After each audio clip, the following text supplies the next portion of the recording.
آج ہم بیان کریں گے۔ پارہ ہے دوسرا، سورہ بقرہ ہے، آیت مبارکہ 193 to 195۔ اعوذ باللہ من الشیطان الرجیم، بسم اللہ الرحمن الرحیم۔ وقاتلوہم حتی لا تکون فتنۃ ویکون الدین للہ فإن انتہوا فلا عدوان الا علی الظالمین۔ الشہر الحرام بالشہر الحرام والحرمات قصاص فمن اعتدى علیکم فاعتدوا علیہ بمثل ما اعتدى علیکم واتقوا اللہ واعلموا ان اللہ مع المتقین۔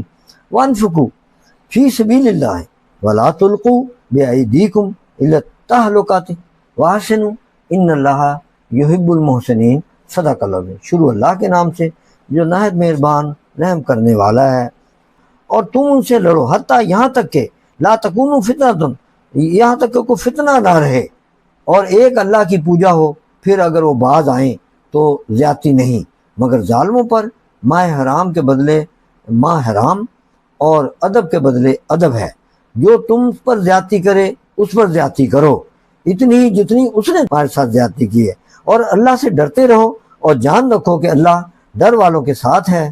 اور اللہ کی راہ میں خرچ کرو اور اپنے ہاتھوں ہلاکت میں نہ پڑو اور بھلائی والے ہو جاؤ، بے شک اللہ کو بھلائی والے بہت پسند ہے، محسنین ہے، نیکی کرنے والوں کو محبوب رکھتا ہے اللہ تعالیٰ۔ صدق اللہ العظیم۔ یہ تو تھا لفظی ترجمہ۔ اب اس کی شان نزول، فَإِنِ انتہوا، تو پھر اگر وہ باز آ گئے، فلا تو نہیں، عدوانم تو زیادتی نہیں کرنی، پھر الا علی الظالمین تو یہ ان کے لیے ہے، کفر و باطل پرستی سے، ٹھیک ہے نا۔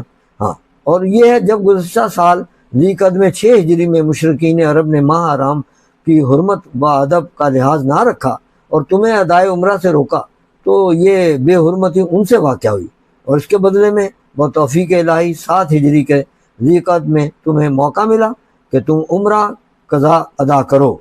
واتقوا اللہ وانفقوا فی سبیل اللہ، اور اللہ کی راہ میں اسی طرح خرچ کرنا، یعنی کیا کہ اس سے تمام دینی امور میں طاعت و رضا ہے۔ ہاں، بارڈروں پہ جو بھی خرچ کیا جائے، مملکت اسلامیہ کی حفاظت کے لیے، پاکستان کے لیے جیسے جتنا بھی تیاری کی جائے وہ کم ہے، زیادہ سے زیادہ کفار کے مقابلے میں پاکستان کو اور تمام اسلامی ممالک کو تیار رہنا چاہیے۔ اللہ تعالیٰ اس سے بہت خوش ہوتا ہے کہ مملکت اسلامیہ کو، تمام اسلامی مملکتیں اپنے آپ کو طاقتور بنا کے ہر وقت چاق و چوبند رکھیں، یہ اللہ تعالیٰ کی پسند ہے۔ فرمایا وانفقوا فی سبیل اللہ ولا تلقوا بأیدیکم الی التہلکۃ، اور اپنی طرف سے ہلاکت میں نہ ڈالو بچت کر کے، ہاں روک کے، پیسہ ہاتھ روک کے نہیں، واحسنوا اور نیکی کرو، ان اللہ یحب المحسنین، اور یقیناً اللہ تعالیٰ راہ خدا میں انفاق کا ترک بھی سبب ہلاک ہے، اور اسراف جو ہے، کنجوسی جو ہے، بیجا بھی وہ اس طرح، اور چیز بھی جو خطرہ ہلاکت کا باعث ہو، ان سب سے باز رہنے کا حکم ہے، حتیٰ کہ بے ہتھیار میدان جنگ میں جانا بھی۔ ہاں، جیسے مسلمان بعض اوقات طاقتور نہیں ہیں، ان مختلف ممالک میں وہ کود پڑتے ہیں جنگ میں، تو یہ بھی ایسے ہے جیسے خودکشی، جیسے زہر کھا لیا، جب تک تیاری نہ ہو نہیں کودنا چاہیے، یہ اسلام کہتا ہے۔